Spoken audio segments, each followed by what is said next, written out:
Taste the Daily. உள்ளாட்சியில் நல்லாட்சி என்று தற்பெருமை பேசிய பொம்மை முதல்வர் ஆட்சியில் நகராட்சி கூட்டத்திற்கு ஜெயங்கொண்டம் நகராட்சி ஆணையர் தாமதமாக வந்ததை கண்டித்து கவுன்சிலர்கள் வெளிநடப்பு செய்தனர்.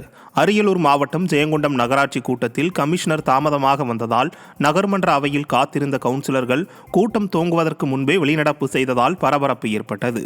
மேலும் நகராட்சி ஆணையர் வந்தால்தான் கூட்டத்தை நடத்துவோம் என கூறிய கவுன்சிலர்கள் பொறுமை இழந்து அதிமுக கவுன்சிலர் செல்வராஜ் தலைமையில் 5க்கும் மேற்பட்ட கவுன்சிலர்கள் கூட்டம் துவங்குவதற்கு முன்பே வெளிநடப்பு செய்தனர். ராமநாதபுரம் மாவட்டம் முதுகளத்தூர் அருகே விவசாய நிலங்களில் மின்கம்பங்கள் சாய்ந்த நிலையில் இருப்பதால் விவசாயிகளும் பொதுமக்களும் அச்சமடைந்துள்ளனர்.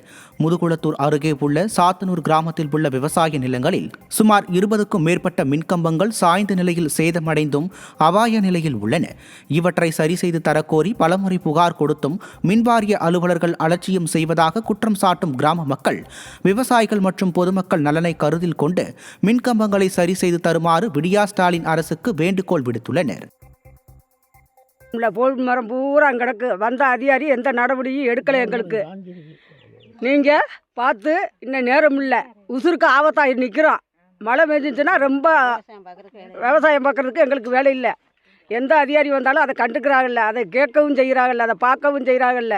அப்போ எங்கள் உசுருக்கும் அந்த பொன் மரத்துக்கும் உசுருக்கும் உடலுக்கும் சொந்தமில்லாமல் இருக்கும். வந்து உடனடியாக நடவடிக்கை எடுங்க. கடலூர் மாவட்டம் திட்டக்குடி அரசு ஆண்கள் மேல்நிலைப் பள்ளி விளையாட்டு மைதானத்தில் மாணவர் விடுதி கட்டுவதற்கு எதிர்ப்பு தெரிவித்து பொதுமக்கள் போராட்டத்தில் ஈடுபட்டனர். புதிய விளையாட்டு மைதானங்களை ஏற்படுத்த விட்டாலும் பரவாயில்லை, இருக்கும் மைதானத்தில் மரங்களை அகற்றப்படுவதையும் மைதானத்தை ஆக்கிரமித்து கட்டிடங்களை கட்டுவதையும் நிறுத்த வேண்டும் என கோரிக்கை எழுந்துள்ளது. பொம்மை முதல்வர் ஸ்டாலின் வாரிசு அமைச்சர் உதயநிதி விளம்பரம் தேடுவதில் குறியாக இருப்பதாக பொதுமக்கள் குற்றம் சாட்டுகின்றனர்.